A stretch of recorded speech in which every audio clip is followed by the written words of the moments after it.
Hello, welcome everybody. I'm Deborah Reed-Danahay. I'm at the University of Buffalo, but I'm in London right now, so along with the others of the REI. And it's a real pleasure to be chairing this session. We are going to have two speakers. Of course, this is the reviewer and the reviewed.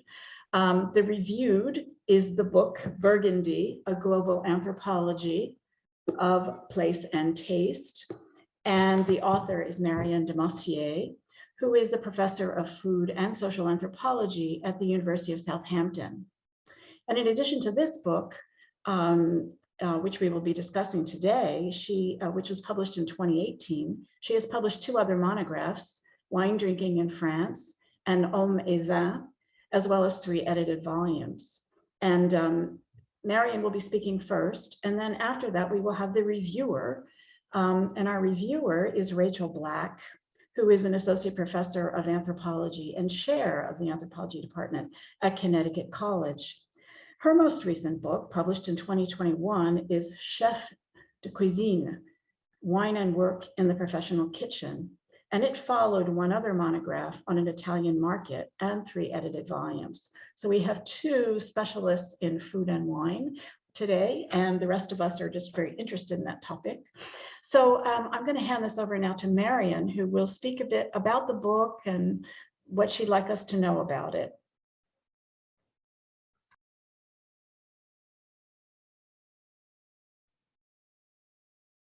Hello, everyone, and many thanks to Deborah for this very good introduction. I'm very pleased to see so many of you, especially because I know it's very hot today in the UK, which is very rare, probably the summertime. It will be only 3 days, and then rain will come back. So I want to thank you for taking a bit of your time to join us. And I'm very pleased, especially because normally anthropology of wine is not the most exciting topic for quite a lot of anthropologists.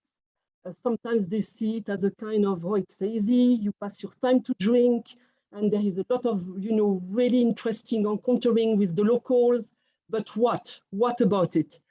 So what I'm going to do today is maybe to try to convince you that actually the book I've written, Burgundy, the Global Story of Terroir, or an Anthropology of Place and Taste, is something which constantly enabling us to question our late modernity, and especially the 21st century.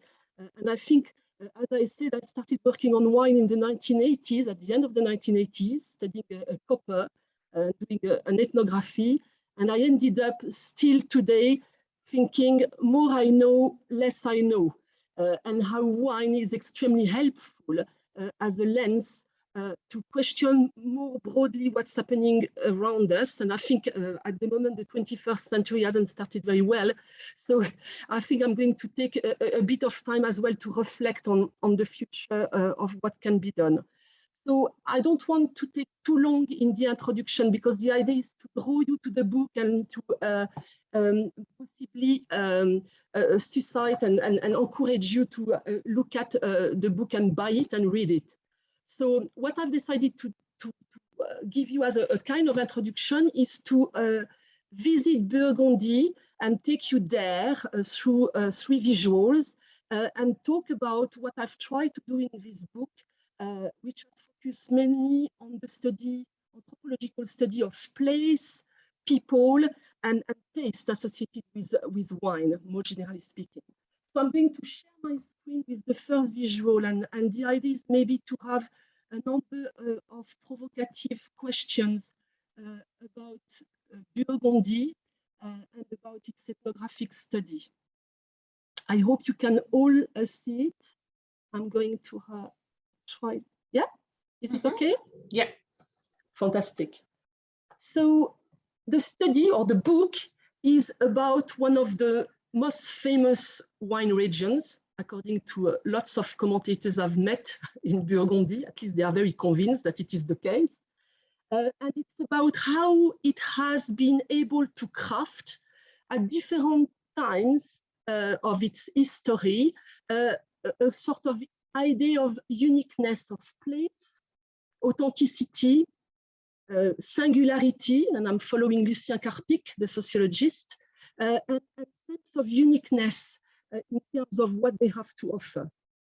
And I wanted to just introduce you to some ideas. So I've picked up the cover of the book, and I remember at the time when I discussed it with the editor at Bergan, I wanted something really modern, like a painting, expressionist, something disrupting the sort of landscape of expectations attached to Burgundy.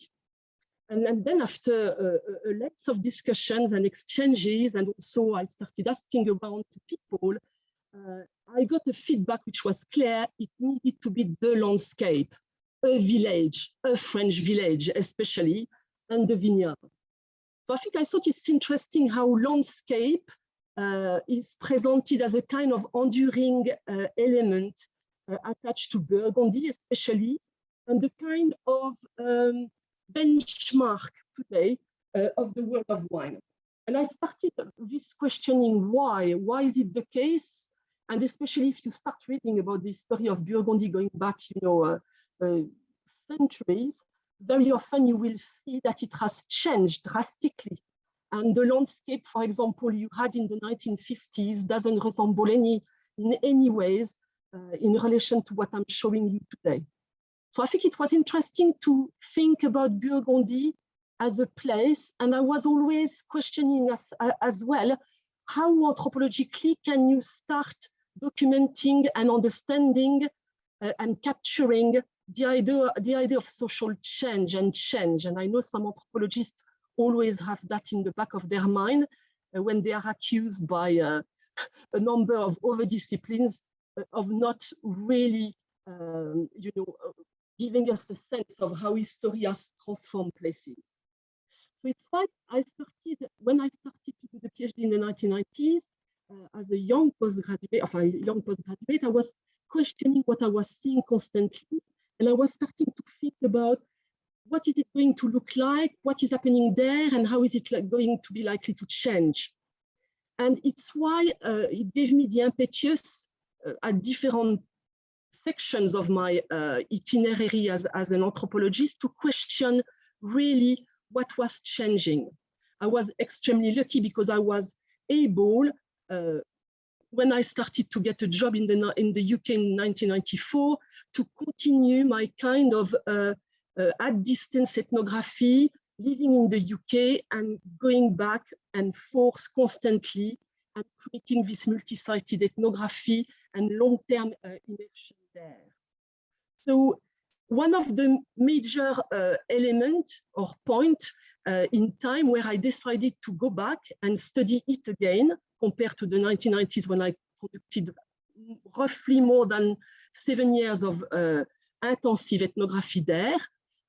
I decided in 2008, following the invitation by the Association des Climats de Bourgogne, which was the kind of key player or group of players behind the application for the UNESCO World Heritage Site, to go back and start to revisit the fieldwork attached to my PhD. And it's what I did over a number of years. And again, in 2015, Burgundy was given World Heritage status as a wine cultural landscape. And then progressively, I started writing this ethnography and visiting back again, back and forth Burgundy with a very critical mind, very much based on my experience of the UNESCO application and the limitations of some of the discussions going on there as part of the new framing these players were trying to build together. So that's an example, and that's a very big element in the sort of ethnography I wanted to think of. It's going back with a critical assessment of what was going on and building all the layers of knowledge I had already acquired as part of the work I did in the 1990s. Also in 2011 with the French wine drinking culture book, which was quite much more about the national construction of wine drinking culture, and then going back to the locality and to place and to Burgundy. The second slide I have to propose is that my prime interest with wine growing and wine culture is not about drinking wine, but it's about the kind of technical skills. So my PhD was very much about learning, and it's how I investigated the idea of a technical culture by actually learning how to prune, which is quite a difficult skill, but equally learning how to make wine and learning how to take the visitors to the cellar and taste. So there were different kind of spaces in which I was starting to try to understand what was going on and how difficult it was in terms of also writing a kind of ethnography of wine as a global commodity, but also as a kind of artifact, which has lots of complex ramifications and which is really require a number of competencies and skills, which are very often not talked about. So I've decided to show you this beautiful picture of pruning, because it is also something very much about the interface between the local and the local culture, especially, but also the kind of global discussions, conversations, debates going on in terms of what it means to be a wine grower in Burgundy today. And what I've seen, the pruning is an example, but there are other examples. I think winemaking is another one. Growing and looking, educating wine in the cellar is another one. And equally, it could be about planting and the choice of different treatments you want to impose on the vine. So I think equally pruning is very strong kind of lens by which you can think about this kind of modernity. And what I was fascinated by from the 1990s onwards up to today, it's how those kind of technical spaces have been increasingly questioned, which wasn't the case in the 1990s. They were very surprised often when the anthropologists started to say, why are you doing that here in this way? And what is the rationale of that?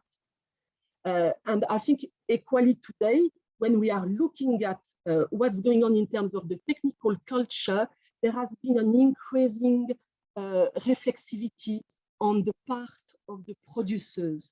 At least the producers I followed, for some of them over 30 years, but also the new producers, the younger generation, which is coming into wine growing, and which have very often inherited, the knowledge acquired by sometimes 2, 3, 4, 5 generations of wine growers in the same place. Because what matters is very much how ingrained it is in a specific locale, in a specific site. And I'm talking even of the vine, and also of the plot, and also of the village. So multi-scalar type of knowledge, which is incredible if you think about it in terms of the accumulation of experiences at that place. So pruning was interesting because it was not very present in any of the discussions we had as part of the application, and very much the kind of narrative that emerged in the successful bid, which was centered around the climat de Bourgogne, and I will go back to that expression, was very much narrative about diversity, but let's not talk about the wine growers, let's not talk about cultural and technical elements, and let's just forget about those kinds of more human beings in location, which I thought was interesting in itself. So the UNESCO enabled me to start questioning this kind of multi-scalar complexity, which is very difficult ethnographically to capture. So how do you make sense of some of the discourses, some of the practices, and then some of the reflections that the wine growers had, more broadly speaking, about the kind of heritagization process surrounding them. So I think it's what I've tried to do in the book. It's try to go in the depths of what was going on and to propose a reflection and to open the door in more discussions effectively. And finally, the last slide which I think is part of this story about wine as a global commodity. Because from the 1919 onwards up to today, what I have also witnessed is how wine has become completely globally powerful in terms of wherever I went, and I was invited to talk about terroir, and I went to a number of sites, including New Zealand. I've worked quite extensively with this group of producers from Central Otago. What I've been very fascinated by is that people have a number of assumptions. So very often I come, you work on Burgundy, you drink wine, you are a wine expert, you taste wine, you know everything about it and you love it. So there is a sort of positive assumption, which means that in those kinds of cultures, they don't like very much disruptors, they don't like very much questions, or at least they don't like the idea that some people might ask more in-depth questions about what are you doing here and why, and what is the impact on a so-called quality of wine. It was very different with Central Otago wine producers because they came from outside, and effectively one of the characters in that picture, I met him when I was a young PhD student in one of the domain or winery. I was learning the art of wine production, and we became very good friends. And over the years, he always wanted to read what I was writing, which is very unusual. I know anthropologists are not always very much read by people outside. And from those kinds of long conversations and exchange we had since the 1990s up to really 2013, where they invited me to come to Central Otago Pinot Noir Festival, and representing also, more broadly speaking, all the New Zealand wine industry in Wellington, to give a chat and a very quick presentation about Burgundy wines, just to generate some thinking. And I think it was interesting. On that conversation, we build up more kind of co-production of knowledge, working together, and they effectively invited me to go to Central Otago following the Wellington event. And it was the first time I was asked to sit in a room for 4 hours and talk about my research to a group of wine producers, which never happened in Burgundy, which is interesting in itself. And then later on, in 2017, this group came to Burgundy, and we were there. There was a picture taken in front of the Domaine de la Romane Conti, which is one of the most prestigious vineyards in Burgundy, very emblematic. Everybody is dreaming of drinking a little bit of that nectar of wine. And they effectively, we did a number of visits and started a number of conversations, and I'm still working with Central Otago at the moment on other possible projects we might develop in relation to environmental issues. So that gives you a sense of how this narrative about Burgundy took me very far from the original birthplace of terroir, as the Burgundians claim. And effectively, as part of that journey, I started to think about, especially the work of Arjun Apadura inspired me greatly in thinking about what's happening in terms of cultural translation, what is lost. And also because once I was in Wellington, I was met very often by lots of stories about Burgundy, and I kept thinking, but that's not what's going on there. So I need really to try to demystify how quality was constructed historically, socially, and culturally by a group of elites, and how actually the UNESCO bid is another kind of a step in the direction of recrafting this story about place. So I'm going to stop the visual and to stop sharing my screen. And I don't know how am I with the timing of it. Would you like, shall we encourage, Rachel, do you want to jump in now? And yeah, sure, that's great. I had a lot of questions. First of all, I want to say that it was a real honor and pleasure to have the opportunity to review this book for the Journal of the Royal Anthropological Institute. And for me, it was really important to see this publication because in 2013, Marion contributed to an edited volume that Robert Eulin and I edited called Wine and Culture, Vineyard to Glass. And our whole goal of this edited volume was to really solidify a subfield of the anthropology of wine. And I want to talk more about that with Marion, because I really saw, as I started to put this project together and roped Robert into doing it with me, I saw people like Marion as the initial anthropologist doing serious ethnography on wine. So it's my honor to be here talking about your book because your earlier work in particular was so inspirational to me.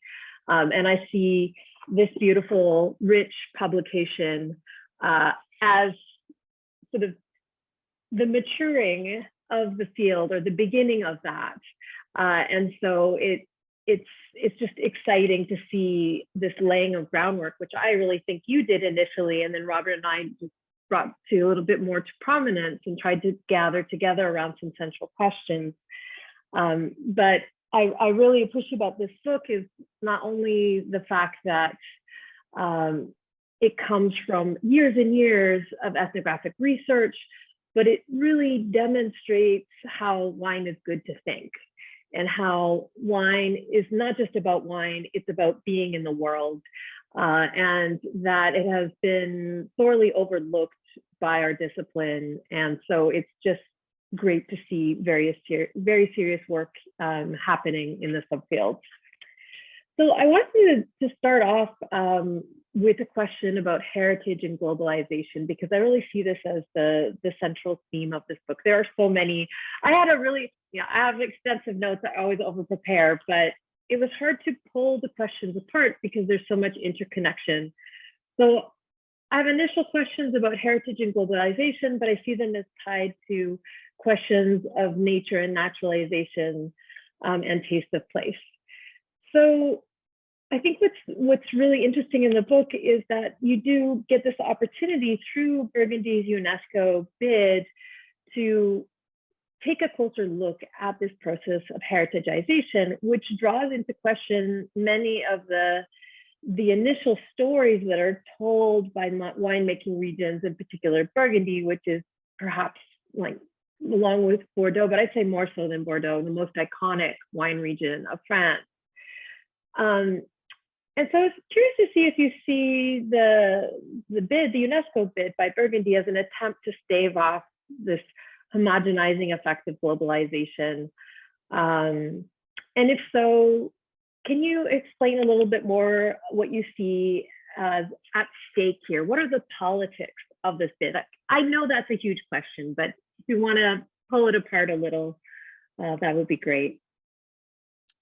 Yes, many thanks, Rachel. It's a very, very important question, especially in the context of France with its obsession with food, as you know, and also wine and heritagization. To some extent, we might argue that they were some of the first players in the field of heritagization of food. I'm thinking a volume we edited quite a long time ago, Recollections of France, where there was a section on food heritage. And again, when I was a young student, I contributed to food heritagization as one of the kind of researchers in Burgundy, interviewing people on local recipes, which were very problematic because effectively, to some extent, they didn't exist, or they were a kind of already industrialized to some extent. So I think it's interesting. Heritagization, I think, from the point of view of the wine producers, I think it was very clearly stated by some of the statements being made by one of the key players behind the bid. It's about protecting Burgundy, because wine production is now becoming extremely fashionable. It is all over the world, even in the confines of the most obscure places. They will plant some vineyards and they will produce wines. and good wines. And what Burgundy wanted to do is to make sure that they were able to safeguard their historical kind of wealth and prestige. And in order to do that, I think UNESCO is today one of the major tools. Prosecco wines got the UNESCO recognition very recently, and I had a chat with some of the people preparing the bid at the time prior to their success. And very clearly, it has become a kind of political weapon in terms of making sure you can increase the prices of wine, and to some extent, what they think will help with fixing some of the features at local level. However, I think there are problems there in terms of really thinking about how wine is changing today, especially in relation to environmental change and adaptation. So it's interesting. This idea was about really fixing things, protecting with a kind of nostalgia, unfortunately, that we are also seeing as a global phenomenon, of this idea of what the past was about and how fantastic it was. And we know as anthropologists how those notions are quite problematic when you are conducting really ethnography. So I think really that was the rationale behind heritagization. Then the process itself, again, it's interesting because it goes back to what kind of ethnography you do when you don't live locally and when you do the kind of a distanced ethnography back and forth. And I used extensively everything going on as part of the process of them inviting me to the application. So I give you just a little anecdote. I was contacted by email, and immediately it was, we need an international person, but you are not too expensive because you live in the UK and you know us. So again, it's about the kind of conversations that at research level you might want to develop or you can take without offending the locals, and the ways in which it was still very much embedded in locality, and especially how the UNESCO chair, you know, probably it is located in Dijon, and it's a climatologist who is in charge, and it is about wine traditions and culture, but at the same time, it is about trying to make sure that Burgundy is the epicenter of everything going on in wine culture. It's becoming hegemonic. So it's very much about power, because I've forgotten to say it's a work on elites. So it goes back to what you were saying. It's not only on wine growers, which are there, but it's also the work of those elites who are defining themselves as wine growers as well. So there are elements, categories there which are fluctuating and which are very much about power issues that most of the people are not aware of. So to follow up on what you've just said, Marion, how is this different than the AOC? Maybe you could just give us a brief description of what the appellation d'origine contrôlée is, and why would Burgundy feel they need to do something more than that as a form of protection? Yeah, so if we go back in the history of Burgundy, the 1930s were a point of juncture in establishing the denomination of origin, codifying, writing. Don't forget, it's a French obsession. Everything is written legally, and it's defining the ways in which you can produce specific appellation, specific village, or premier cru, or grand cru, because also it's about a very strict hierarchy there. And also the skills embedded at different levels of that hierarchy might be very different again. So this period of the 1930s, it was an intense period of frauds again, and crisis, economic crisis. So they used the denomination of origin legal framework to protect and to negotiate as well what the consensus around what they meant by, what matters at the level of the denomination of origin for each village and places. So there is the work of Olivier Jacquet, which is very, very key historical work, brilliant work, and also Gilles Laferté who has published a very important book, which is very often cited by my informers, especially the ones who are in the sort of wine organizations, as a kind of landmark of understanding what they can do with the UNESCO bid, going back to the 1930s. And he demonstrated very, very clearly how quality wines were built on a kind of collaboration between the elites, the university, the local University of Dijon, and again, behind the sort of backbone of what the wine producers were talking about. So again, it was very socially differentiated there, those conversations. So the terroir narrative emerged, I think, much later. The denomination of origin, what was the terms that most informers talked about as a legal framing, at least from the wine producer's point of view.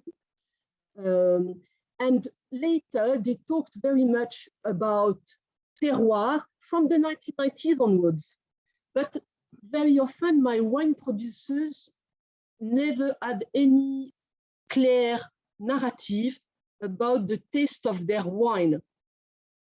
Yes, very often they took me to the cellar to talk about the weather, how the year has been, how lovely this wine is about, but it wasn't about the referential, the taste referential that we are now very much accustomed with wine critics, which is another powerful group. So it's very, very complex what's going on there, and in flux all the time. Oh, so many interesting points you just raised. And I was thinking particularly about that idea of the construction of taste as being something that is produced elsewhere, which, you know, that's, you broached that topic in the book. And I want to say also to those of you who are with us in the webinar that Marion does an amazing job of explaining these very complex systems of hierarchy and the legal designations that's really clearly outlined in your book. And I think readers will find that really useful because it can be really hard to negotiate as an outsider. I want to follow up with a question that I think speaks to a major contribution that your book makes to the discussion around terroir. And so, okay, I need to put on glasses and look at my notes for this one and hopefully articulate it in a way that will make sense. So I'm forgetting the exact, in the mid-1990s, Robert Yulin published a book called Vintages and Traditions, also an ethnography of the wine producing region in France.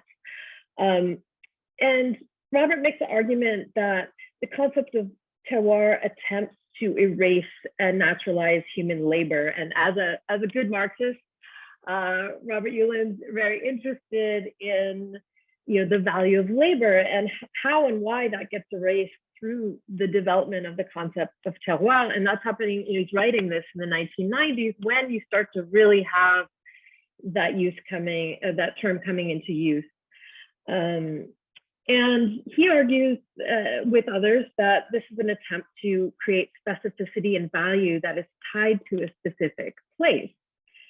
So here in your book, Burgundy, A Global Anthropology of Place and Taste, you argue that labor of viticulture in particular is brought forward by Burgundians to demonstrate heritage, and that quote, cultural differentiation based on human actions and reason rather than on superior natural endowment is at the center of this. So here is where I think I see you really pushing back on this erasure of the labor in terroir. And I was wondering if you could speak more to that, because I was always taken with Yulin's argument about labor, but here we see labor being put forward. So is it problematic though? Is the place less, almost like when you show the picture of these grands crus, these climats, which are almost like, you know, talk about this book seen as sacred and, you know, touched by God, and produce this wine that is, you know, just considered to be the most supernatural wine known to humanity. Yes, I know I exaggerated a bit there, but you kind of have to, right? Yeah, quite a difficult question, Rachel, as well, because quite complex. Okay, you tell me if it does answer what you are thinking of. I mean, that's probably one of the most fascinating things with ethnography, which I love, which is you learn by doing rather than by just, I mean, it's okay, you can wander around, you immerse yourself, you attend lovely events, and you share drinks or food. And there is also the hard work. And if you are talking about viticulture, it's very, very hard. And very often it requires lots of skills. I took ages to understand pruning, and I think I've forgotten all about it. I've got to go back to it. Winemaking is the same, planting, spraying, or doing different things to the vineyard. And what I notice very often is that informers, when they talk about it, sometimes there are people working for them in the vineyard and doing that kind of manual laboring. We have very few first generation and second generation migrants. They are very invisible, as it is always the case with wine production. But what is interesting, those people are a sort of kind of working class of the viticulture. However, in Burgundy, you still had quite a lot of owners and their children going and working directly and taking you. So that's how I've learned a number of skills. I was going there and it was very interesting, and it's how I learned. So what we've seen there, what I thought was perplexing is how can you go to a taste when you start by just doing one small technical practice, and how does it lead to the formation or the idea of a discourse on taste? And where is nature there, and what is happening? And very often those conversations were radically cut, disconnected from what the wine critics were saying. So you see, I was puzzled by that, very perplexed by it, and I still find it extremely difficult if I have to write ethnography, an ethnography of this complexity. It's one individual. Also, you can have some highly trained wine growers, but also I met lots of my informers who didn't ask questions. They told me I do the same as my dad and granddad. Some of us were like, what am I doing? Why am I doing that? What is the impact? So it's very, and nobody's talking about that. There is a question of education. All the informers are not equal in front of the vineyard and the vine. And also some of them were environmentally aware. So the group I worked with in the 1990s, I'm still working with, they are all really interesting characters because they were already asking questions in the 1990s. So I followed them, and some of them, again, there is a lot of differences between the way in which they are engaging with the vineyard and the way they are producing, and their success as well, economic success, or also sometimes public success, which is not necessarily economically rewarding, but they are very visible. They might be visible for different political reasons. So there is a lot of complexity there that very often, I don't think we are always very good. Anthropologists are telling that story because it complexifies the narrative. It's easier to say, oh, there is one wine grower and the Burgundian wine grower is like that. No, it's complex there. So this process, again, Robert Hulin was talking a lot about the cooperatives, and I think it's fascinating because we need more work done on the cooperatives. Really, it's a distinctive way of producing. And I was thinking, in my case, they are very individualistically defined. They are not all obsessed with the money. Some are more peasants in the art. Others are more entrepreneurs.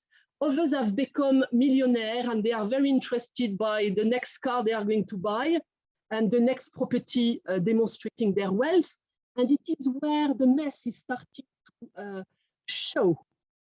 So I give you a clear example. I have one of my key informers is working a lot in buying and selling the vineyards in Bordeaux, Burgundy, and in other wine regions. And he was telling me that he had some wine growers coming to him in tears because they are saying, my youngest son is going to have to take over because the two girls have done other things. He doesn't want to work. He wants to change his car constantly. He's not interested in going to the vineyard. I don't know what to do. I'm pulling my hair. What do I do with my vineyards? So that's interesting in terms of the transmission of lands and what's happening and how the heritagization is contributing to more wealth. You go there, Beaune has transformed its Walt Disney. It's not the same. And I mean, I can still taste wine on a free basis without being charged, but it is starting to charge people. And it is starting to create this narrative of clima, which is replacing the narrative of terroir you talked about. So where is nature in all of that? Where is it? I have questions about that. Yeah, and is it like something to be consumed through tourism, not just through wine? I was just thinking about that. And you talk about winescapes and the construction of landscapes. I have a lot of questions. So Deborah, tell me if I see others have questions too. But I was curious, since you are a native of Burgundy, and I know this is a question that Deborah was putting forth as well, in what ways, was this doing anthropology at home or not? And by being somewhat of an insider, did that give you access that you wouldn't otherwise have, and a familiarity, like you just talked about seeing the changes in Beaune over so many years? And then as far as like access and what you can do as an anthropologist, I'm very interested in questions of gender. And I've done research on wine in Italy, and on olives, and I know that as a woman, it's taboo to prune the vines. It's considered to bring bad luck, or that women absolutely shouldn't be involved. There's a lot of superstition and misogynistic beliefs around women's participation in certain agricultural activities, and pruning happens to be one of the central activities where women are excluded. So I was wondering if you could speak about, gender in the field, and also being from the place and being an insider-outsider. Okay, so I know Deborah has written quite extensively as well about anthropology at home, and it's how it was characterizing maybe at the beginning the kind of access to the field. So, however, I was born in Beaune. My grandfather was a wine merchant, but he was a terrible wine merchant. It was awful, his wines.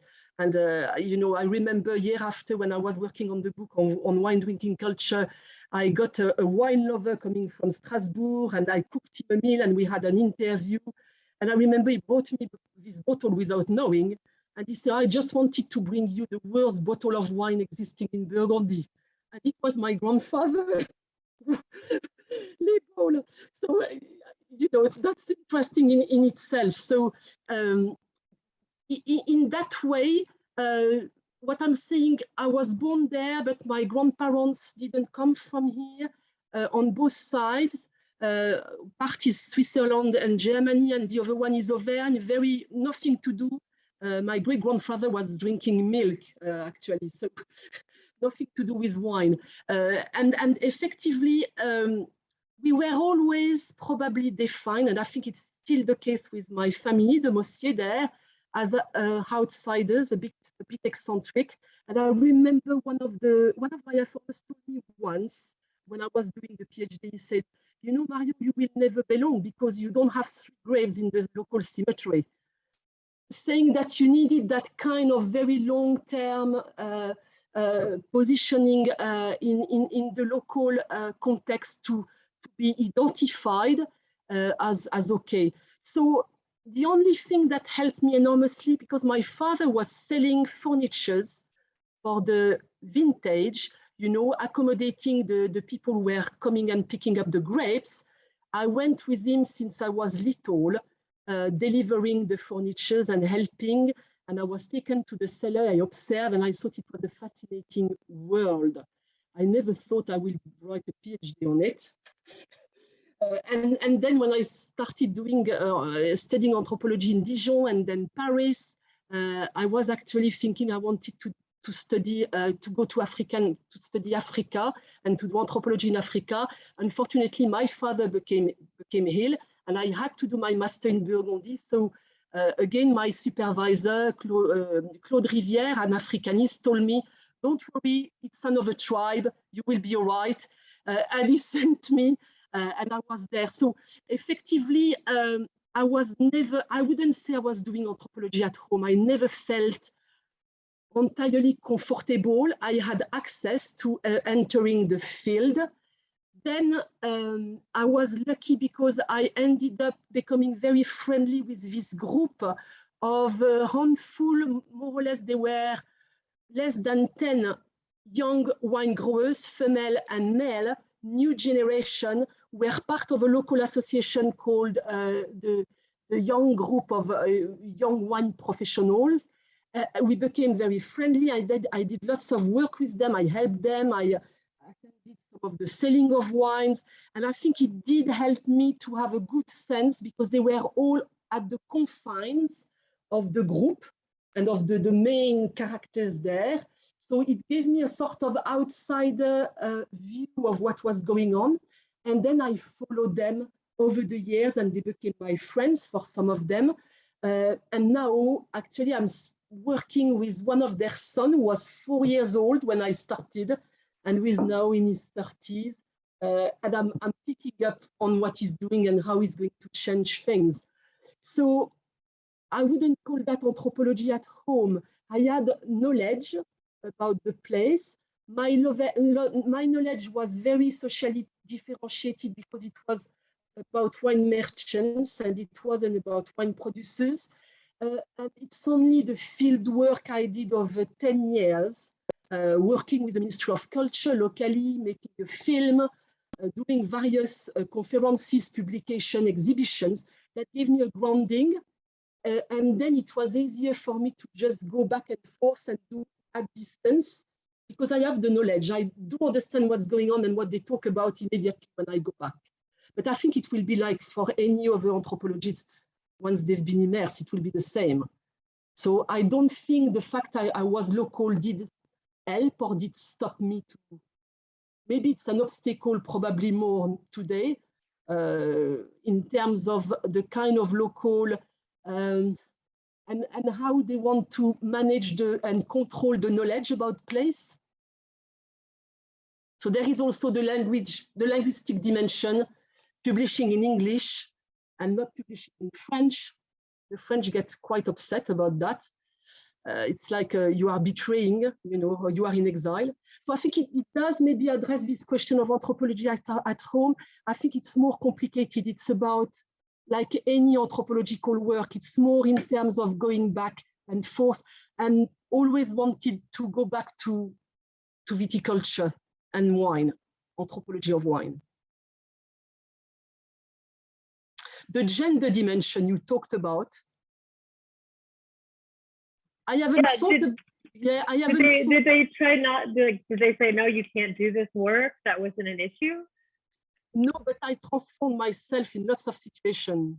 I was very aware of that. So I was one of the guys, or I was. I changed the way I dressed, and I did because work is very central. There are two things about the Burgundian wine growers' work. So if you can demonstrate, you can carry 30 kilos of raisins, you are in, and not being shy about doing things. You can hold your drink as well, probably. They tested me a little bit on that, but they would be doing that with anybody else. And also, what is very specific to that group, they are very discreet. They don't talk a lot, which suits me perfectly well because I don't like so much talking. Except today. So there is a discretion there and a kind of modesty, which is a key anthropological value of the group, I think.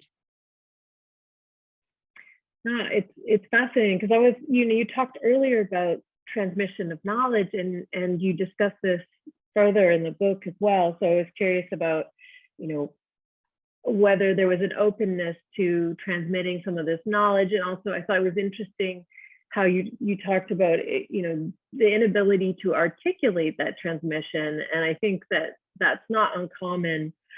And as an anthropologist, being in the field and doing, that's where you start to get it.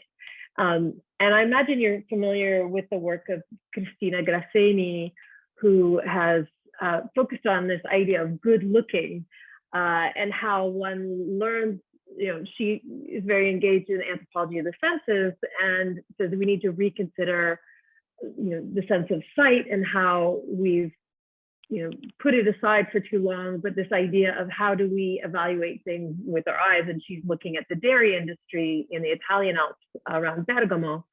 But in the book, she's also, like you, her books and articles looking at the change of that transmission of knowledge over time, also due to modernity, technology, and globalization.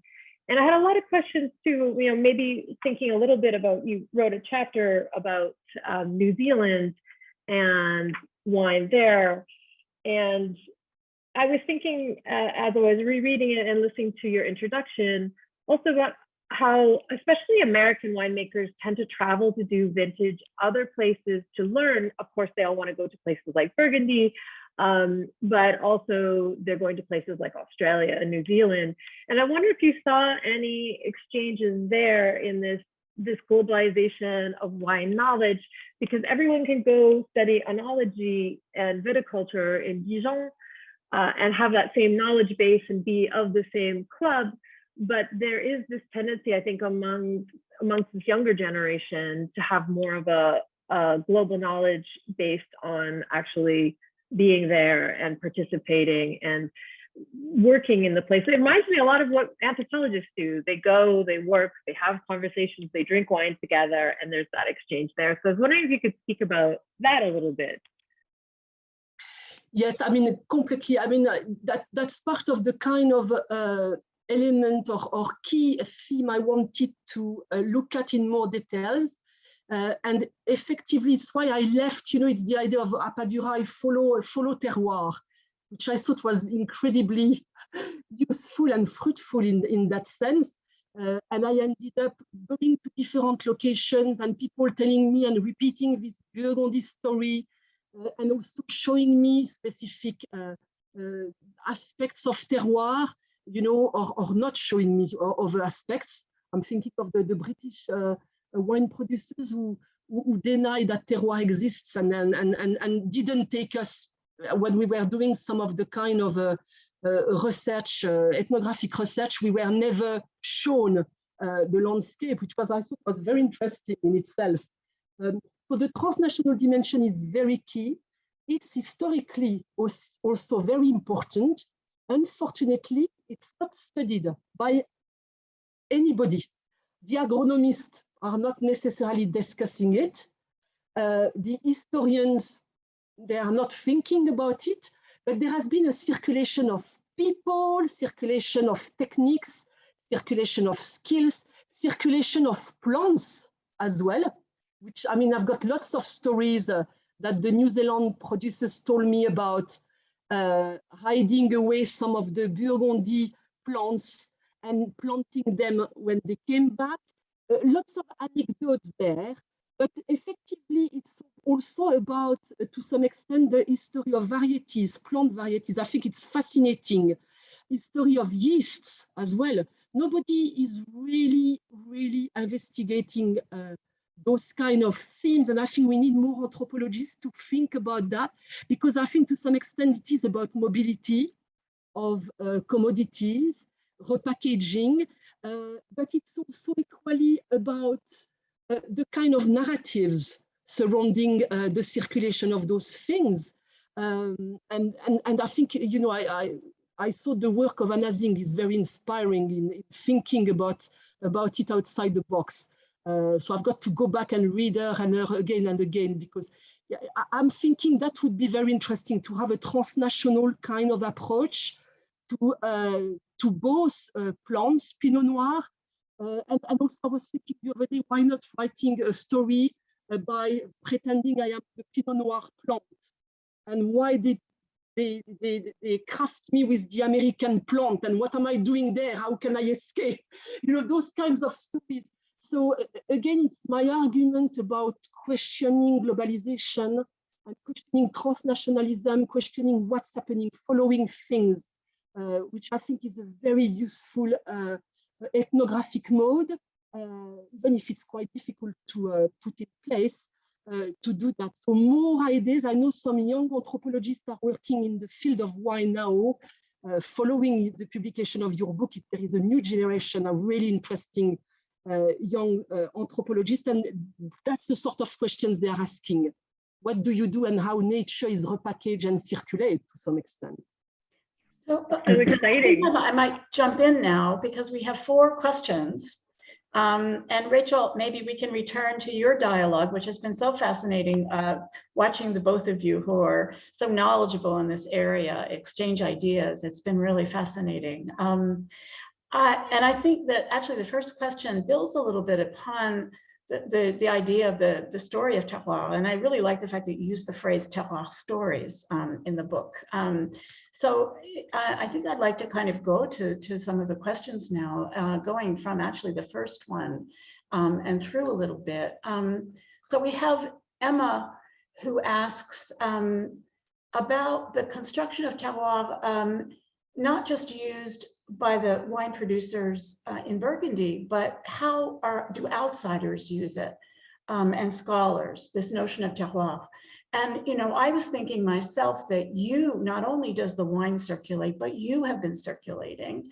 And so you're being a native of France and, and having grown up, when you circulate beyond, how do you navigate these different ideas of terroir and what people might expect of you in terms of understanding that. So if you wouldn't mind, and if Emma wants to say anything more, we can let Emma say more about the question. Would you like to do that?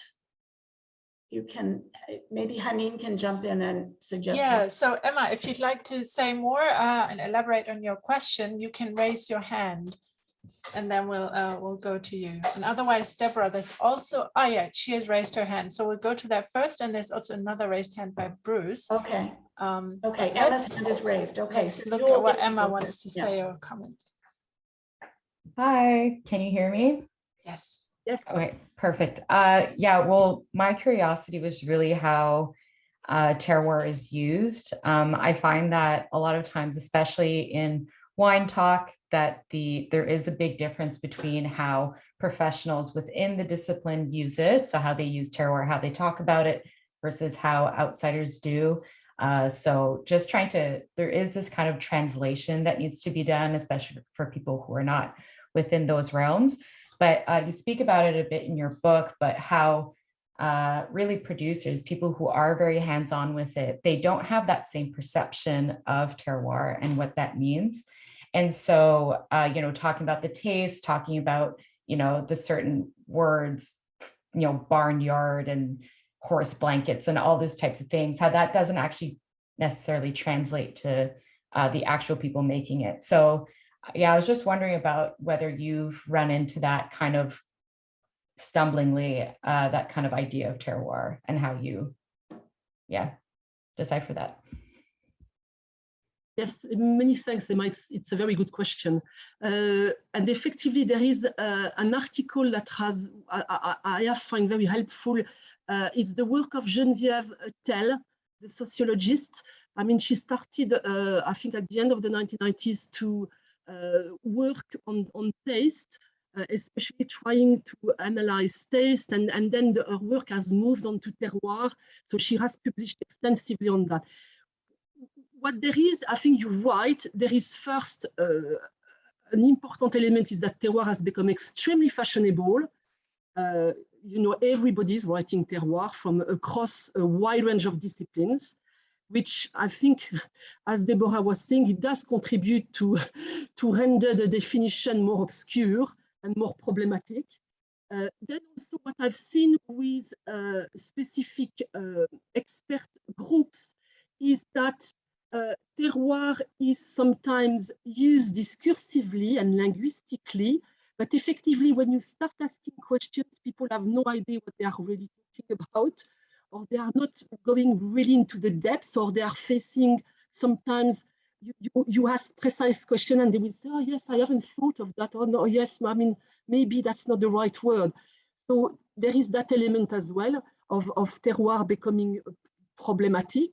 At the end of the day, I think from my point of view, terroir is effectively useful to use if you start from the legal definition and the denomination of origin. Then you have a fixed kind of framing and you can question what's happening and how producers, wine drinkers are responding to it.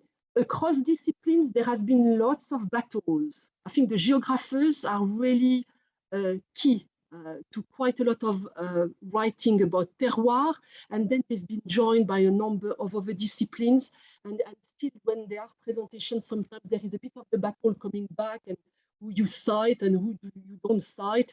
I'm very often asked to review across a wide range of disciplines articles on terroir, and I can tell you that nobody is using the same definition. And also what is often missing, and I'm always very careful about that, is the genealogy of terroir in terms of knowledge production.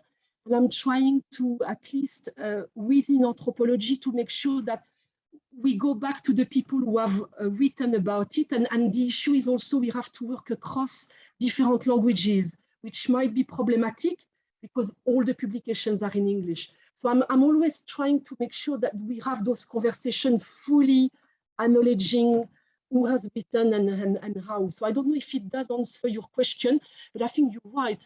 I know there is a group of young scholars at SOAS who are preparing a kind of workshop critically analyzing and going beyond terroir. And I've written an article in 2011 going beyond terroir because it's there, but it doesn't help me in any ways in telling a nice story. And you know, the problem for anthropologists is writing a story about something as complex as that.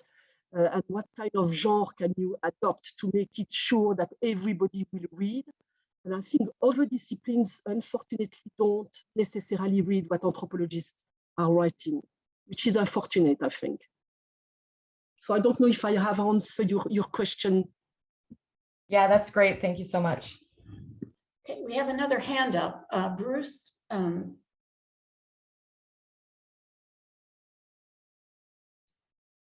Bruce, if you want to speak, you can unmute yourself. That's okay.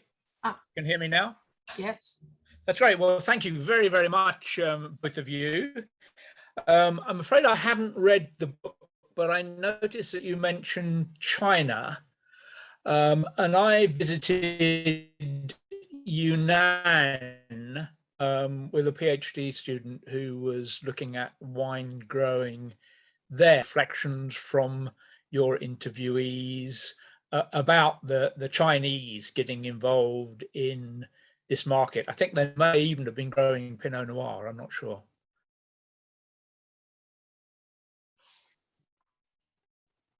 Yes, so do you want me to comment a little bit on Asia and China?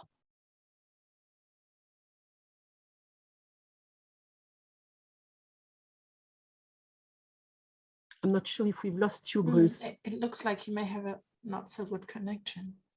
Yeah, I mean, Yeah, why don't you just go ahead and yes. I mean, it's going to be brief because I didn't do any ethnographic fieldwork in Asia and in China in particular, but I'm working, we've just published a special issue of Ethnologie Française on Mondialité du Vin, which is a kind of wine and globalization, and my colleague Boris Petrik, who is an anthropologist who has actually produced a very interesting film, Chateau Pekin, starting from Burgundy and moving to China. And I've been inspired as well by a number of, I conducted a number of interviews online, not in Wuhan, but in Shanghai and Pekin. And I've tried to work as well with some of my students. I've got quite a lot of Chinese students. So I don't know if it does help a little bit or if you want to. No, that's great. Thank you very much. But you're right, it's a wine production which is on the rise. But according to Boris, who has published an article on China and wine in Ethnologie Française, they don't have yet the skills that the French have. Very often they employ French experts to come and advise them. It's very complicated what's happening. Absolutely. And what is interesting is the domestication of nature, which you find equally probably in the case of Japan and other Asian countries. Yep. Thank you. Thank you.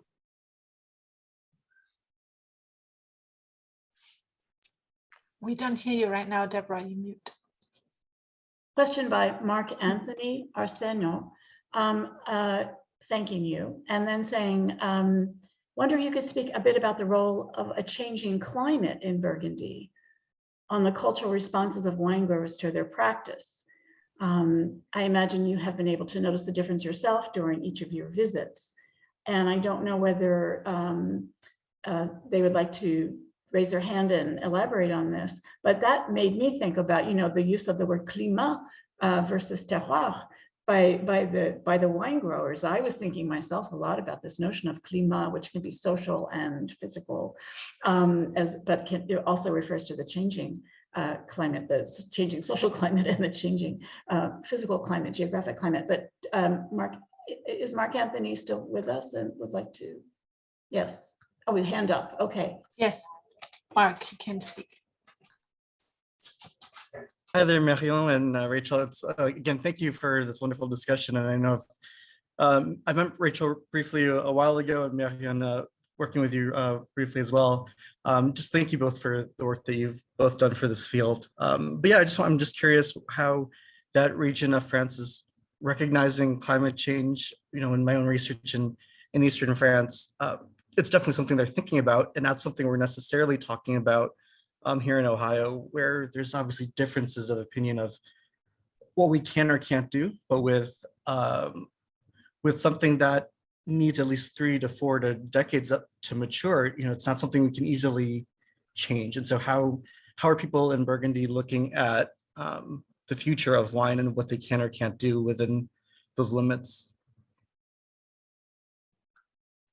Yeah, many thanks, Mark Anthony. It's a very good question, and I know you are working on climate change and viticulture in Alsace, and you've done some comparative work with the USA. So I really like the kind of questioning about climate change. So I've been starting to shift my kind of field work in relation to that. So Burgundy actually so far is well placed in terms of the climate change kind of shift. The weather is not the best. They are sometimes facing some new calamities, but very often it's extremely localized. And I think it goes back to what Deborah was saying, this concept of climat de Bourgogne, which is instead of terroir, because it was clear they didn't want to use terroir, they wanted to use climat de Bourgogne. Is playing to some extent on both, because the climat, according to them, is this small plot, and I think they are counting something like 1,247 different plots with different kind of geological or geographical kind of qualities attached to them, and climat. Which I think very cleverly they play on that, and it was really at the right time, is capturing this idea of what quite a lot of the experts are describing as adaptation. So in viticultural terms, for Burgundy, the challenge is to face climate change at really micro level, because there will be specific plots might be directly impacted upon by climate change.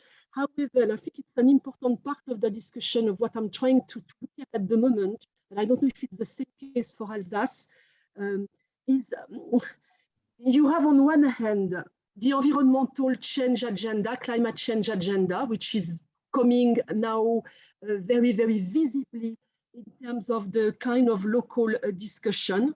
There were different kind of planning that the wine board was trying to put in place in relation to climate change, but it never came to fruition up to now.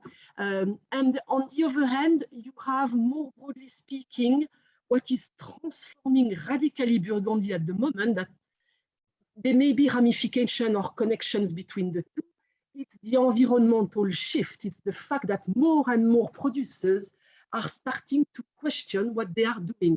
I see that every time I'm going there, and going into the depths, a sort of ethnographic finesse there, really questioning what I was wondering in the 1990s, why they are not asking those questions about what they do. We are seeing that now, which I think is going to be great in terms of the quality of wine, as I hope, and our well-being maybe as well. But I think those conversations very often, they are not separated analytically, and I think they ought to be separated. That's my view. But maybe you have some things different to say about Alsace or in Italy as well. But I'm thinking of the work of Rachel on the natural wine that is now really starting to be part of the conversation with biodynamics as well. And actually, most of my informers, they are doing what Lévi-Strauss would call bricolage. They are playing with those notions. They are really exercising things, trying things, experimenting for some of them, while others who are going to benefit from the UNESCO World Heritage recognition are going to enjoy having more and more and more money, because don't forget it has an impact on the price of the land. And I was looking at some example just to give you a clear sense of what's going on. The Clos de Tare, which is a small plot, around 7 or 8 hectares in total, sold in 2017 for 220 million euros. So that gives you a clear sense of the amount of money I'm talking about and why they are arguing a lot about that money between generations. So again, it's something worth for us to think of anthropologically, looking at this idea of transmission or not between generations, or conflicts between generations around what they can do, and the sort of wealth, new wealth that they are acquiring. I find it highly problematic, really. And there are lots of things happening there at local level that I've seen and that I know people are talking about, which are part of the modernity of being a wine grower in the 21st century, like it is the case in Bath or in Italy or in America. So there are interesting elements as well worth for us reflecting upon. Wonderful, thanks so much. Along these lines, I've been thinking, as you were talking about the rhetoric in the UK about with global warming, the UK can now produce wine. And that came in, in discussions of Brexit about, well, we'll just, we can grow our own wine now, So I don't know if you've explored that since you live in the UK, but I've been very struck by that, that kind of way of talking about, I have no idea whether the wine grown on British soil is good. I don't. No, it's a great point. Actually, I was printing this morning, so I don't know where I've put it, but I've just seen that Sussex has acquired PDO for their sparkling wine, and we did some work with a colleague of mine located in New Zealand, Peter Holland. So we did a series of interviews and visits to those vineyards. And it's very, very interesting how they are building the kind of, it's quite divided within the wine production, because they've changed things as part of Brexit. There is a complete political reconfiguration of the Wine Growers Association as well. So they don't call themselves England or Wales or whatever, they call British. Very interesting how they play in different ways, but they've become more powerful as a group. They've regrouped themselves. But the people who are behind the kind of PDO, there are only 3 vineyards or wineries, and the amount of money invested there has been very, very huge. And they've copied very often. It goes back to Rachel's question about the transnational dimension. They've taken the sort of South African vineyard example as a touristic place, so you can go there, lunch, and visit the vineyard and do different events. So I think you're right, there is something happening. And we have a project with a colleague in Portugal and another colleague at the moment to look at those kinds of new cultural wine landscapes and what kind of elements, on which cards they are playing the kind of uniqueness of the site. So there is a lot of work for a lot of anthropologists to do there, I think.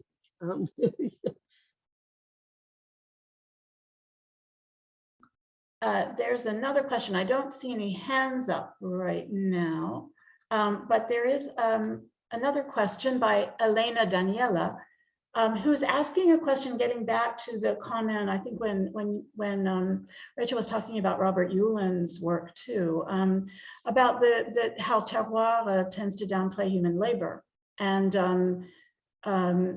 this person writes, I perceive the work that is emphasized in Burgundy marketing discourse to be more relating to winemakers or to the acknowledgement of a rather abstract notion of the labor that goes into winemaking, or as Marion mentioned, to technical knowledge.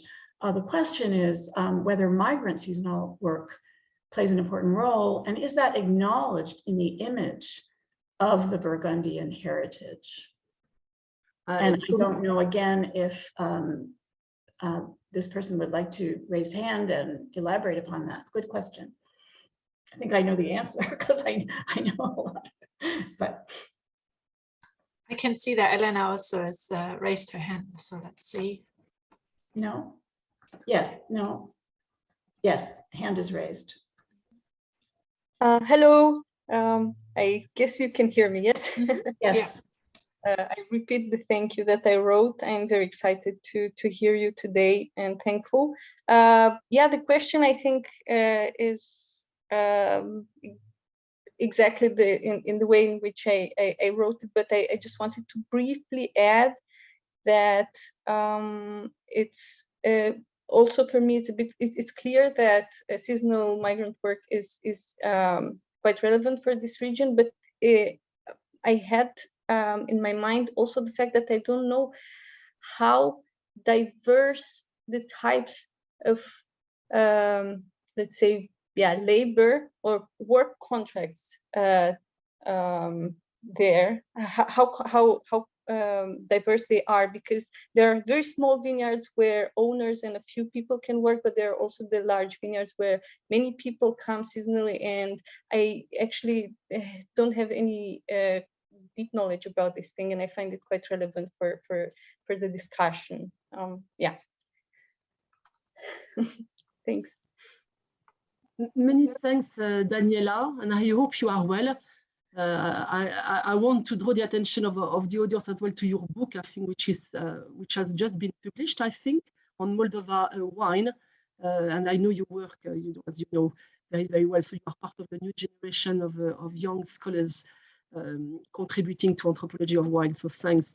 In terms of this issue, yes, ethnicity, I mean, the issue with Burgundy, as I said, everything is about, as I started with the book cover, it's about the landscape. So it's not even about the human dimension. For different reasons, every time I attended an event or different things, very clearly you had a group of elites, a very small group of extremely well-known wine producers who are defending themselves by saying that they are actually wine producers, but they don't necessarily go and work in the vineyard. I want to emphasize that, and you can see that by just looking at their hands very often. The ethnicity is invisible.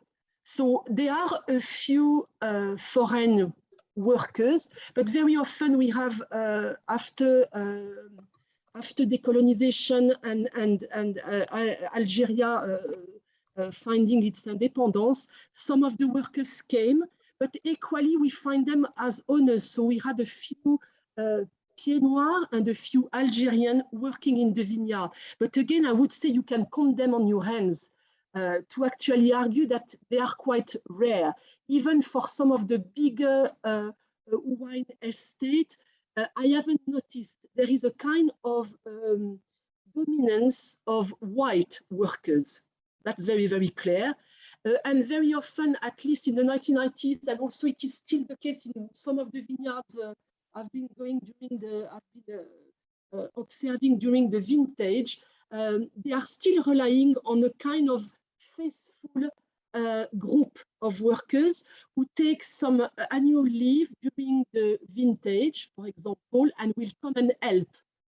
For the workers who are there during the year, very often they are the same people, locally defined, and it's what I call by working class. They are kind of workers, manual workers. So in terms of the social stratification, they are very often invisible, not recognized.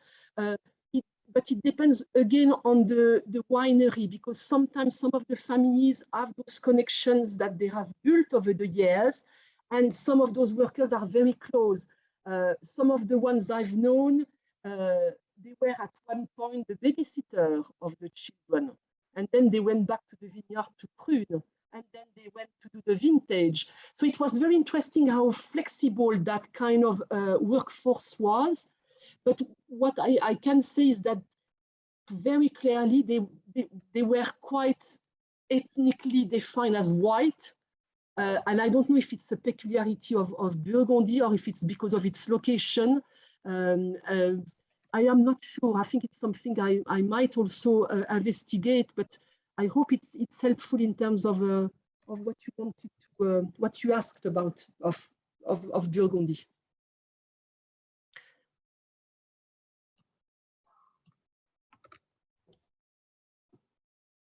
Okay, thank you for that question. You know, Marion, in the region where I do fieldwork in the Auvergne, which is not wine growing, but it's agricultural, there's been a lot of normalization, official normalization of that kind of seasonal work, which the local farmers did not appreciate at all, you know, and it's to protect that's the official reason is to protect the workers, make sure they have social protections and labor protections. But then I do wonder if that has a reason, you know, if you're sans papier or whatever, I mean, can you get a job, you know, working in a winery now, you know, depending on how much the local government is overseeing these kinds of, you know, and that has changed, you know, in the last many decades, where people used to just be able to get whoever would come by and work for them. There's been more surveillance of that kind of seasonal labor in France. And so that might be an interesting sort of cross-cultural topic, because depending on the national, you know, context, there, you know, are going to be different kinds of labor regimes that affect the labor that Elena Daniela is, you know, calling attention to. So, yeah. Yeah, and it's interesting because when I was there recently at HISTA, one of my key informers with a good friend of mine, we had quite a lot of discussion about finding the workforce for the vintage and what was happening. And effectively, there was a moral economy dimension attached to that, because she was telling me, oh, I'm very pissed off because basically at the moment what's happening, they are using quite a lot of external providers to get the workforce, including the pruning, which is a key emblematic task in the operatory chain. And she was saying, I don't understand that. I've put several complaints because I think it's absolutely incredible. They park them in a caravan. They treat them like if they were animals. And clearly it was the first time I've seen her very, very kind of engaged with that and saying, it's not anymore what Burgundy used to be about, which was very much about this concept of hospitality I've talked about. Gift and gifting is huge. I've never paid for a bottle of wine in my life. and the hospitality was very key. So with the UNESCO heritage, clearly it has an impact on how people think about their product. And if the wineries are now ready to externalize some of those activities, I think it's really, really problematic, really. So I think it's interesting. It's something I'm going to follow up. So there's another question about labor. This comes from Kumbing. Thank you for your talk. It seems that in the world of wine, there is an attempt to downplay human labor, but meanwhile, sorting by hands and ideas like that are also used a lot in advertising. In Yunnan, China, local wineries emphasize both Western winemaking and the traditional winemaking of local ethnic groups, for example. The exotic clay vat they used in winemaking is one example. My question is whether there is a terroir of labor or a beautiful labor as terroir. Very, very good question. Yes. Okay. And difficult question as well. I think it's probably the latter, in the sense that you're right, there is a part of the commodification of wine is about demonstrating how artisanal it is about. So yes, you have the, showing how it's picked up by hands. Also, some of the producers are using some iconic images I've myself used of a pigeage, when, especially in Burgundy, so you go in the vat and you will use your feet and just, break the kind of a solid crust in order to reactivate the fermentation. And it's highly dangerous because you can die with the carbonic monoxide. And it's invisible. It's an invisible gas, so you might lose your life very quickly. There are accidents happening. But it is part of the marketing commodification of that. So I think you're right. It's about beautiful, but it's more complex than that, effectively. So I give you another example. In the 1990s, when I was conducting the ethnography, a lot of the producers keep talking to me about beautiful vines. So that was a category which came from the fieldwork, and they showed me pictures. It has to be very, very clean, no signs of biodiversity, beautiful leaf, a bit artificially constructed, a bit kind of pristine type of environment. And then when I asked about it, it was very much effectively the result of intense productivity and mechanization and control, which is attached to the period at the time. And now that has completely shifted to a kind of more messy, very kind of less domesticated, more interspecies type of landscape there. And actually the concept itself, the term beautiful vines, is not cited by my informers ever, never.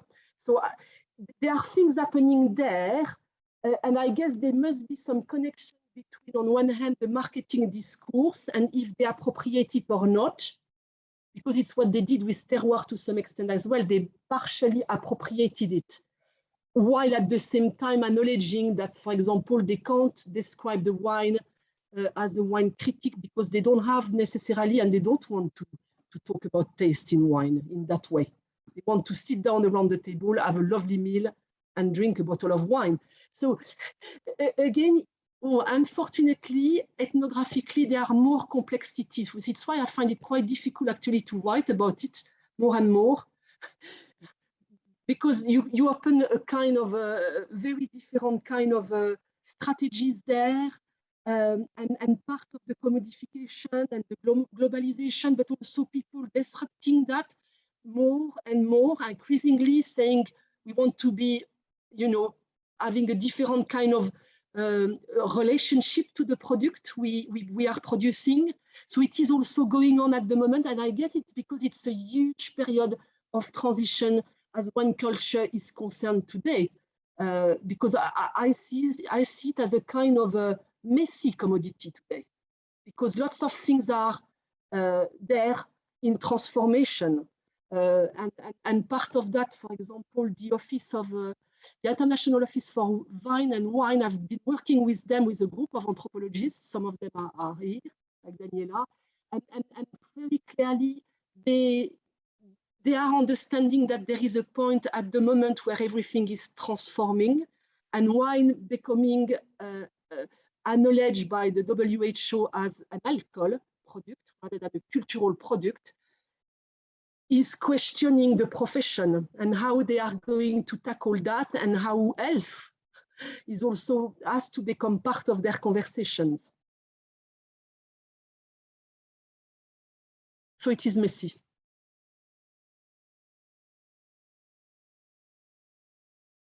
Kunbing, do you have anything more to add about this topic? Hello, can you hear? Yes, yes, yes. Oh, yes. I thank you for your answer. I think this is really a complicated question, and but because my previous study field is tea, Chinese tea, which is a very typical Chinese terroir product, and then now I'm in Bordeaux. So I found there's quite a lot of a connection between wine and tea. And also, I think if in China we want to promote the tea, the tea master's tea, exactly like the wine maker's wine, is a very important idea to do the publicity. And so I think that anyhow, I found in the winemaking procedure, possibly there are at least 2 levels of labels. The first level is the value of the expertise knowledge. It's like the winemaker's knowledge. And then the secondary is it's the value of the hard working by the grape pickers. So I found, and also there's a tension because when I was in China, I found that there's a maybe winemaker from the wine company, and they were promoting their wine in China. I found there's a dilemma of identity or somehow.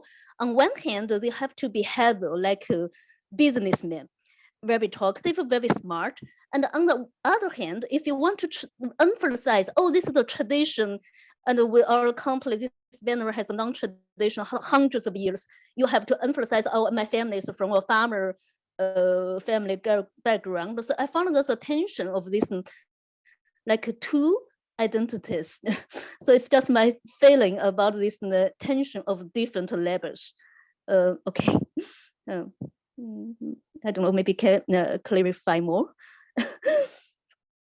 No, I think I see what you are saying. I think it's a very important point. Effectively, in the case of wine, the value of expert knowledge is a bit different in the sense that the wine growers are not the ones who have written about or who have defined or who have promoted that expert knowledge. It's another group, it's the wine critic, which is an extremely powerful group, a global group, very interesting to study as well. There are a few women in it, but I think it's a kind of, it's a very specific group, and it's a group at the moment also which is facing quite a lot of challenges because of the democratization of wine drinking. So quite a lot of people are saying we don't want that snobbery going on, and it's too difficult to drink wine if it's going on with those kind of very difficult discourse to understand. So I think it's interesting in terms of the knowledge expertise. It's not the same group as the wine producers, and also in terms of what you call the farmers, the grape picking, or in terms of tea farming, I think they are probably the ones who are becoming extremely fashionable now in global consumption.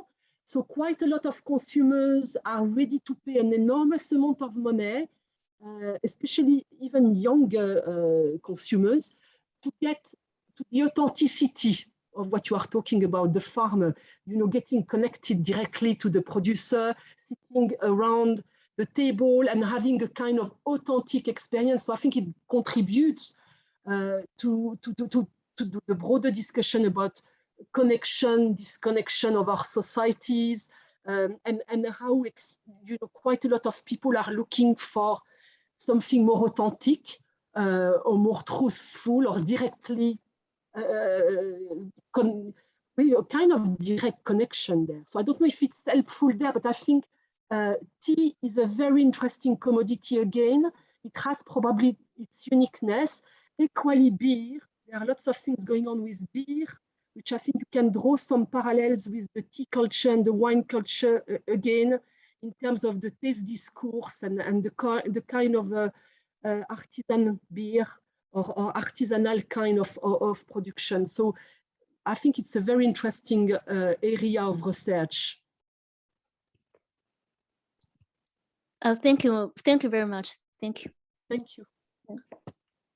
There's one more question that I think I skipped over at some point. I see it in here, Jay Skinner. I don't know if Jay Skinner is still here, but it was a question about the standardization of taste and our subjectivization of taste in the sensory anthropology turn, which actually flows a little bit from previous discussions. And I just wondered if you had anything to say about that.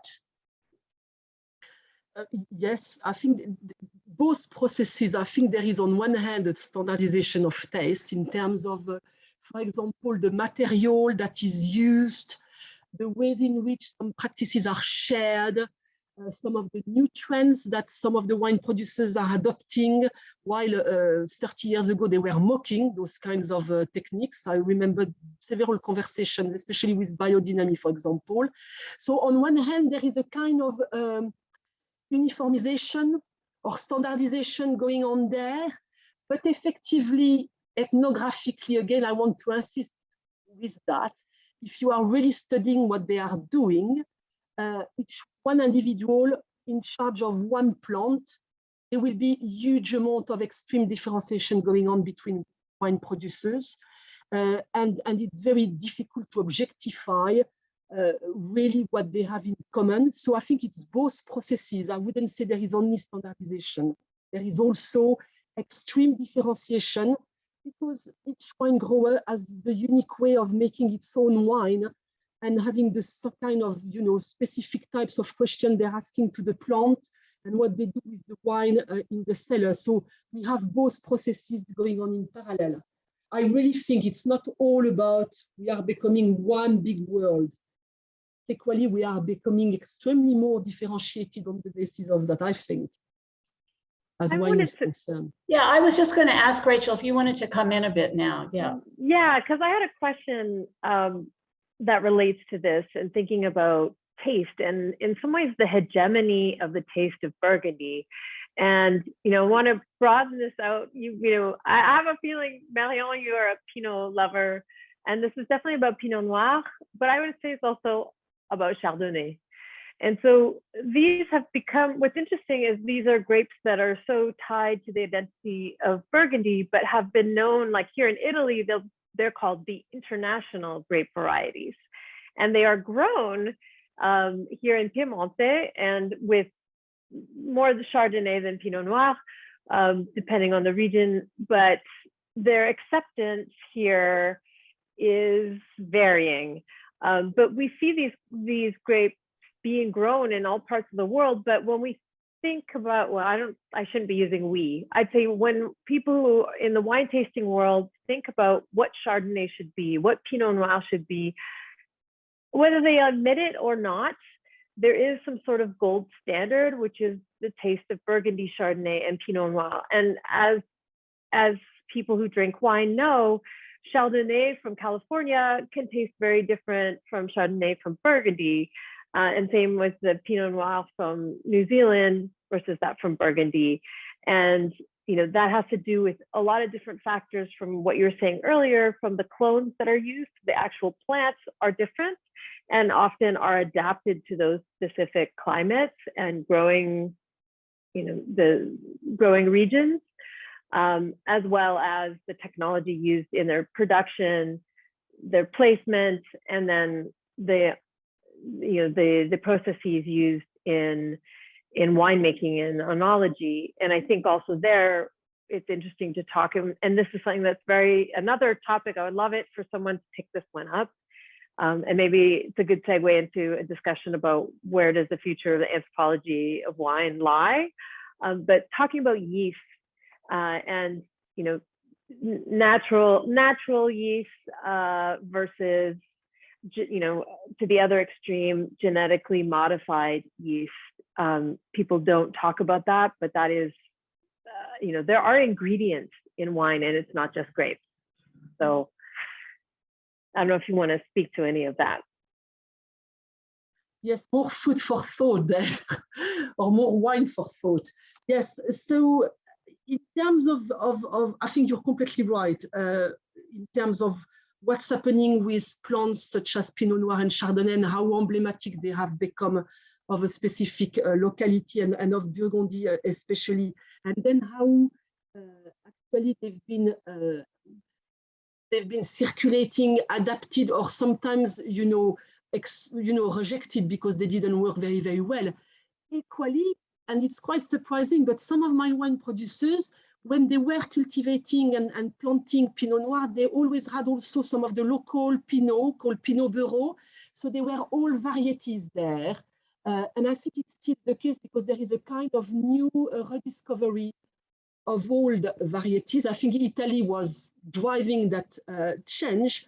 And I think it's a fascinating study in terms of thinking about how they've been collected, preserved, and also classified, organized, and how knowledge is acquired there in the circulation of those plants.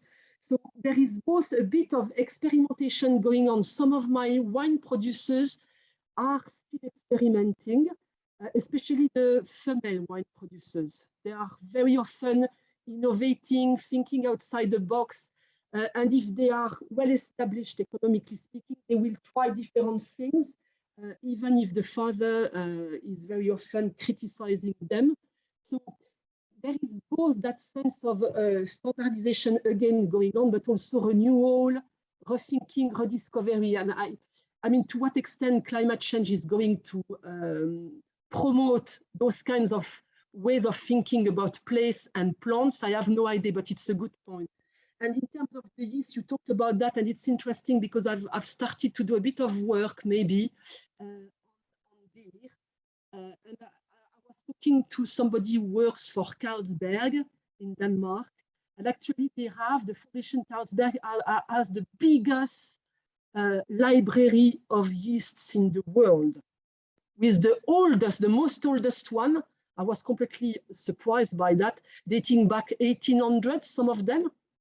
So again, I wonder if it's the same case in the wine industry and what's going on. Unfortunately, it's quite difficult to research that because you really have to go around and start digging in and exploring what's going on, because I don't think there is a lot of public accessible documentation online about it. So I think you're right. Yeah, it's fantastic topics to have more anthropologists working on.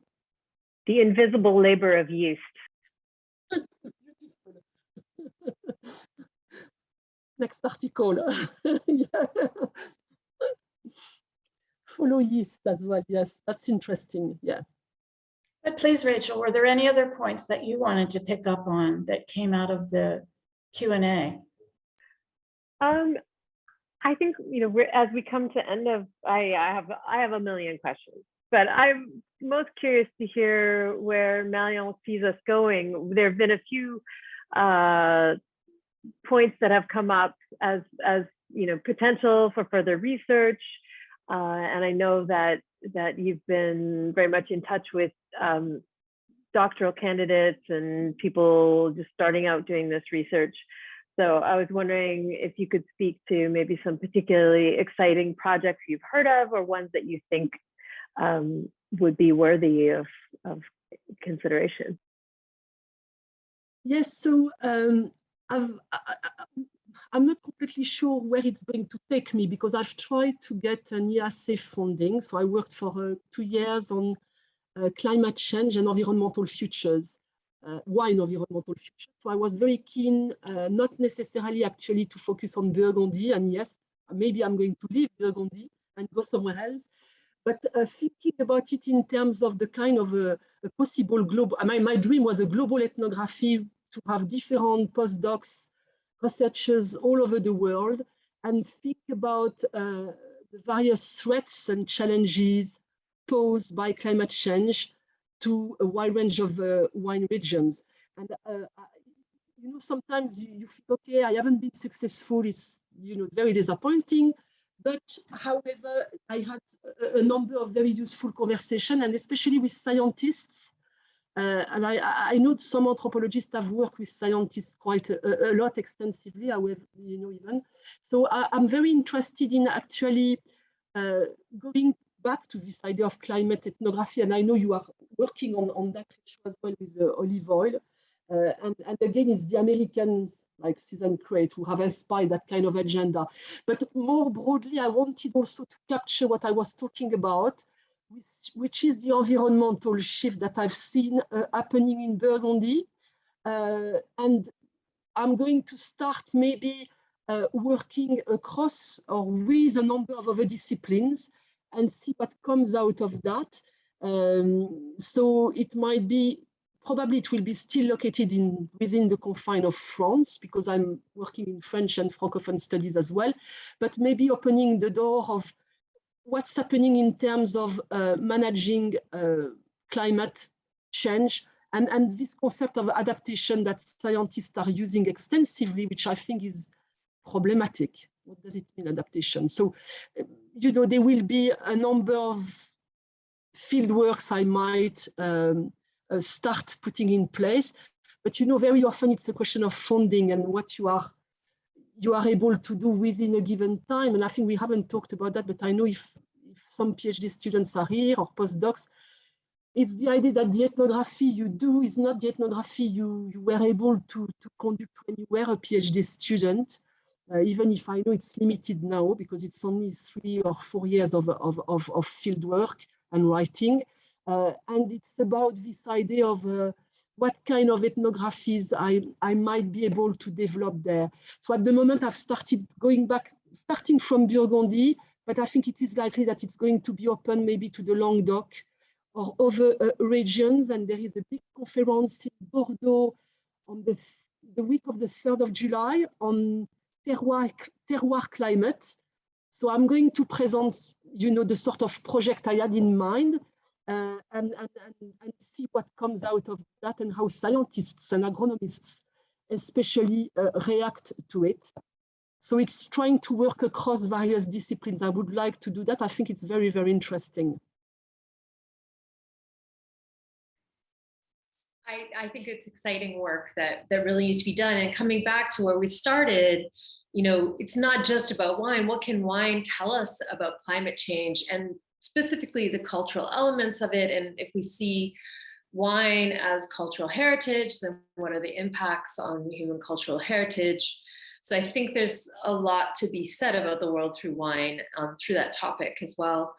So I wanted to pick up though on what you just said about funding. And so one of the things for me personally that's been challenging working mainly in the United States looking for funding has been trying to fund the work on wine. I feel that despite the groundwork we tried to lay and the growth of this field, the fact that we are studying alcohol, I think leads to many proposals being dismissed outright. And unless in the United States, it still feels like this. And if others want to chime in here, I'd be curious to hear from Yusin Young, who may have been more successful in finding funding than I have been.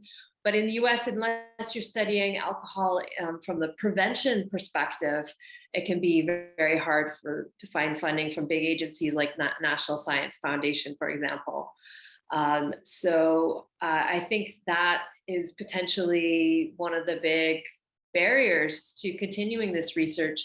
And I've been surprised in countries like France and Italy, where wine is definitely seen as a cultural product and a very important part of cultural identity, that there isn't more funding around this. But I do feel like it's a disciplinary disconnect as well, where you have the wine industry on one hand, and then you have academic sources of funding on another, and they're not linking up necessarily to support work on this. And perhaps the way, we always have to be creative. What are the ways to go to find funding? And I was thinking back to the start of your doctoral research, Marion, and seeing this is anthropology of agriculture. This is about agriculture, of an important agricultural product that represents a certain, amount of GDP. So maybe to frame it in those terms. So I don't know if you had any, want to share any experiences or words of wisdom about finding funding for this topic. Yes, I think as you said, it's quite difficult, and it's more difficult also in my case because we've got the Brexit dimension on the top. And I get a sense that maybe for the EAC it has played a role, because it was interesting. Yeah, two different sets of evaluations from one year to another. And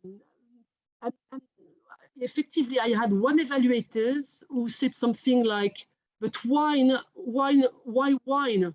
Why would it be interesting?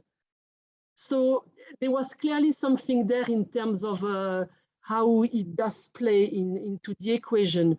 However, I think there is a lot of money in terms of funding, possible funding in terms of cultural heritage and cultural landscape. So we've applied at the moment for the GPI.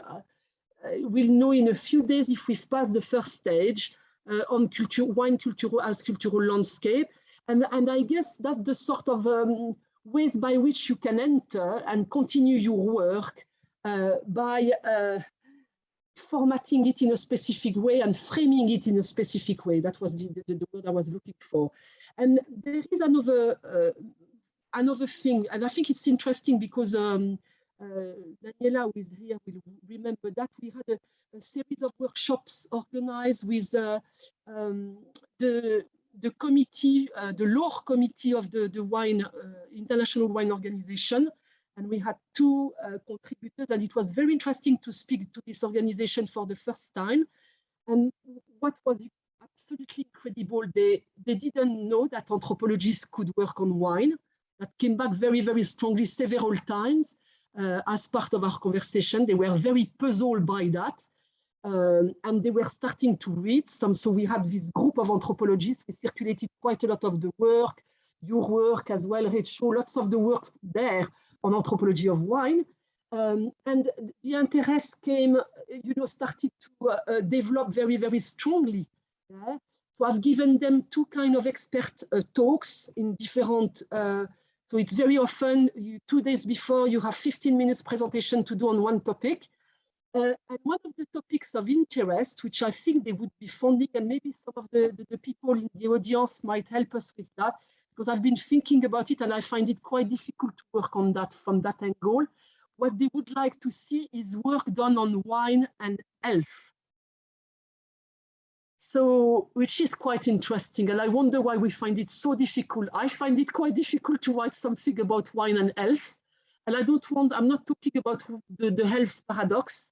I'm talking about wine and health and wine consumption. So I guess there will be funding for that kind of work.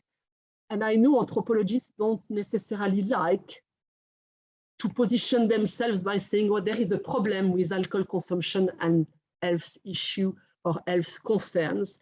And how do you study that? And how do you frame it anthropologically speaking? So that's something for everybody. Karen, I want to write about wine and pleasure. Come on. I think that would be harder to get funding for. I saw Yusin chimed in, and she said, I never pitch wine as alcohol, always agricultural product and cultural heritage. That was a comment. It still gets flagged as alcohol a lot of the time. That's the problem, but yeah. So we're getting very close to 6 o'clock, and unfortunately, this extremely interesting discussion is going to have to come to a close. And it's too bad we can't all go out and meet together over some nice Burgundy. I would prefer, I think, a Chablis or a Chardonnay tonight because it's so hot. But that would be great.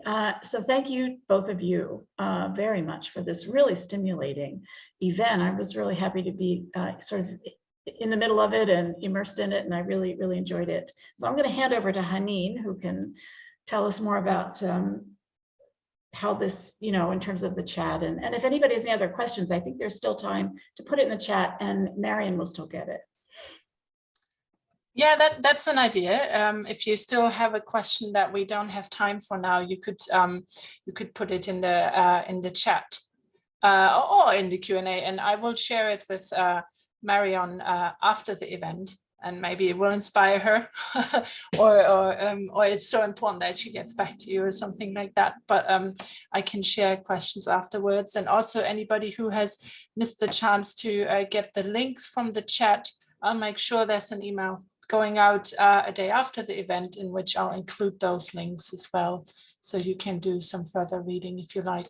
But yeah, coming to this end, I just want to say thank you to everybody who came to the event. Thank you for Marion for presenting your book.